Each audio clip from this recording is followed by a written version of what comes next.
To find e-bills quickly in Outlook, first ensure you have access to the application by downloading it from the App Store or accessing it via the web by typing www.outlook.com into your browser.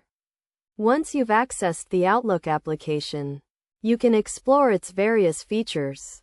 On the home page, you'll see the home view and header buttons, as well as options for new email, delete, archive, and more. The left-hand side of the screen displays your favorites, including your inbox, sent items, drafts, and folders. To use the search function in Outlook, locate the search bar at the top of the window and enter keywords or phrases related to the email you're looking for. Outlook will search across your inbox, sent items, and folders based on your criteria, allowing you to find the desired email.